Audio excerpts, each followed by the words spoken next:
Hi, hello everyone. I'm Justin. This is Koopa. Welcome to Koopa's Corner. Let's talk about Bad Blood. Bad Blood is going to be coming to you live from Atlanta, Georgia, this Saturday, October the 5th, on Peacock. And the match card is shaping up to be pretty cool. Bad Blood was an event that they ran in the late 90s, early 2000s, most famous for being the event where the debut Hell in a Cell match took place. And all these years later, they're reviving it. Not only are they reviving it, but they are honoring that heritage by bringing back the demonic structure. So there's going to be a Hell in a Cell match, and there's going to be two women's championship matches, a big tag team match. It's going to be a pretty cool event. So let's start talking about it. First up, I think they're going to go with Roman Reigns and Cody Rhodes versus Solo Sikoa and Jacob Fatu. This match is probably going to be pretty decent knowing the talent involved. I mean, Roman is the superstar of this generation. Cody Rhodes is the current champion, and he's got a pretty good arsenal when it comes to in-ring performances as well. It'll be exciting to see how Jacob Fatu and Roman interact. So I'm expecting a pretty solid tag team match. However, I just don't like this Roman Reigns, Cody Rhodes teaming up thing. It feels like the very obvious direction that this story should be going is for Civil War Games come Survivor Series. The War Games match should be the Bloodline Civil War. Roman should be apologizing and recruiting Jimmy Uso, Jey Uso, probably the honorary Uso, Sami Zayn, and get his wise man back. And we can have the OG Bloodline versus the new Bloodline. But this match with Cody, it feels like they're pivoting, and I'm very worried that we're going to get Roman and Cody and Orton and Owens versus the new Bloodline. And from a storytelling perspective, it just doesn't make sense. Why would any of those guys team up with Roman Reigns after the absolute reign of terror that the OG Bloodline had for literal years? I mean, his title reign was 4 years. Like, it doesn't work that they would team up. It doesn't make a lot of sense. And I'm worried that's the direction this is going. So I don't love this tag team match. Hopefully it's pretty good. Hopefully they pivot back and we can get on track for Civil War Games. I think that is the match, man. That is what people want to see. At least that's what I want to see. And everyone I've talked to, all my friends at work, that's the match. So hopefully we can pivot to that direction. In the meantime, we're stuck with this tag team match at Bad Blood. I think it's going to be solid, even if it's uninspired booking. I'm expecting Jacob Fatu and Solo Sikoa to win. That's my prediction. I think possibly because Orton turns on Cody or Owens gets involved, but hopefully they can deal with their own thing, kind of pivoting, and that leaves Roman left to deal with the numbers game and hopefully get on track that way. So maybe it's more hopeful than accurate, but that's my prediction for that tag team match. Next, we're going to go Bayley versus Nia Jax for the Women's Championship on SmackDown. And this one also feels like it'll be pretty solid. They have a lot of chemistry together, Nia Jax. I'm not her biggest fan, but she's doing some of the best work of her career right now. Bayley has always been solid. Going back a decade, Bayley has been consistent. And even though her championship reign was rather uninspired, not too much happened, I think she'll still get a good match out of Nia here.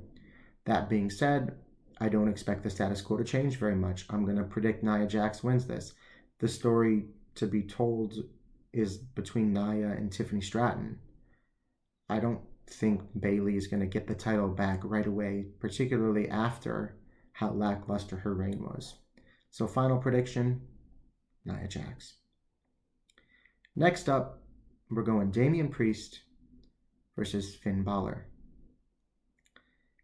And I think that this match is going to be chaos. There's going to be interference from, inevitably, Carlito, JD McDonough, possibly Dom and Liv.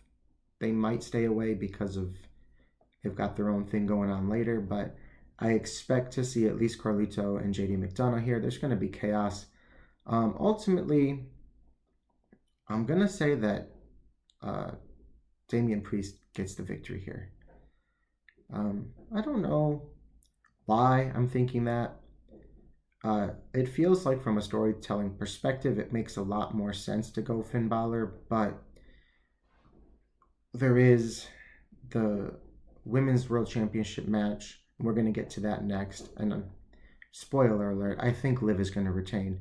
So I don't think you're going to have both sides of the Judgment Day win in the same night. So I'm going with Damien Priest solely for that. And even though I don't like it, it doesn't necessarily make the most sense. It just feels like they wouldn't book that way. So let's talk about the Women's World Championship. Rhea Ripley is challenging the current champion Liv Morgan for her title, but Daddy Dom is going to be hanging above the ring in a shark cage. He's back behind bars, back where he belongs. And I think that's a really fun stipulation to add. I think that it's going to limit the interference from Dom.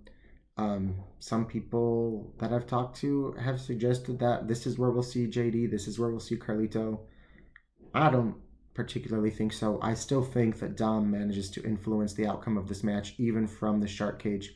Otherwise, it kind of defeats the purpose of him being up there in the first place. So he's got to have a little bit more of an impact. So I don't think we'll see the rest of the Judgment Day here. I think this will just be Dom somehow finding a way to influence the match, whether it's distracting Rhea, whether it's slipping Liv some sort of weapon. We haven't seen a shark cage, I think, since Chris Jericho was in one during the Kevin Owens feud. And he managed to influence the match in that one, and I think we'll see something similar here. I don't think Rhea Ripley wins the championship. I think ultimately she will, but I think that first Dom has to cost her this opportunity, maybe another opportunity, and we eventually get Rhea versus Dom. Hopefully we get Rhea versus Dom. I know they don't like intergender matches, but this is the way the story has been told. This just makes sense. This is kind of what we need. And of course, Rhea should go over. She should absolutely win that match. She should put Dom in his place, and she should kind of kick his ass.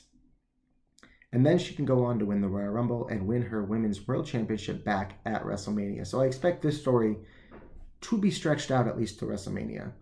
I don't think Damien Priest and Finn Balor and the rest of the Judgment Day necessarily go that long as well, but I expect Rhea and Liv, this story, to be stretched until WrestleMania. Ultimately, with Rhea Ripley winning her championship back at the grandest stage of them all. And then finally, probably the main event of the evening, I would assume, is going to be the Hell in a Cell match. CM Punk versus Drew McIntyre. Now, this feud has been going on for so long, and that is why it's perfect for this match.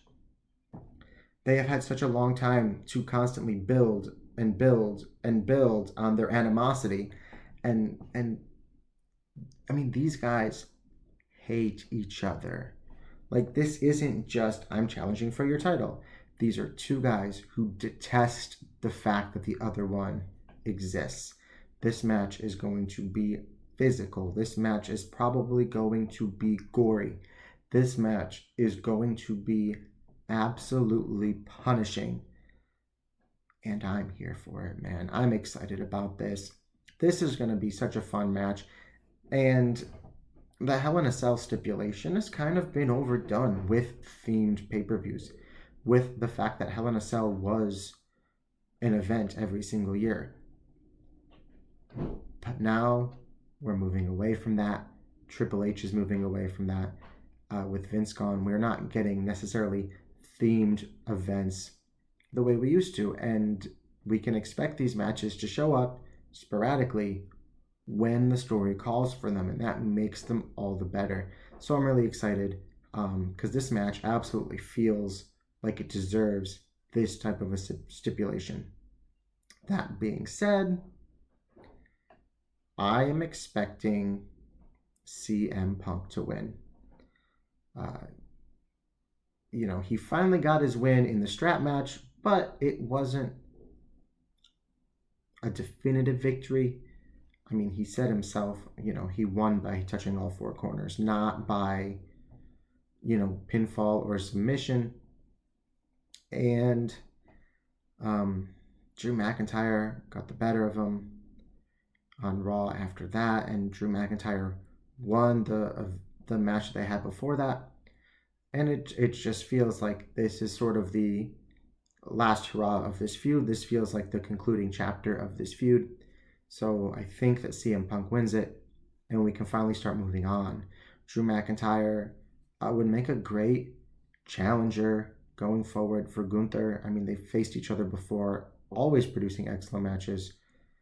And CM Punk has unfinished business with Seth Rollins, so I think that it makes sense to move him on to Seth Rollins, and then eventually moving him on to Gunther as well. Both of them would make excellent challengers. But I think Drew McIntyre first, where CM Punk goes to Seth Rollins, and then moves over to Gunther down the road. So that's what I think is going to happen. I think it's going to be Solo and Jacob Fatu. I think it's going to be Damien Priest. I think it's going to be Nia Jax. I think it's going to be Liv Morgan. And I think it's going to be CM Punk. Let me know what you guys think. Let me know in the comments who you think is going to win any of those matches, if I got it right, if I got it wrong. And thanks for watching. We'll see you in the next one.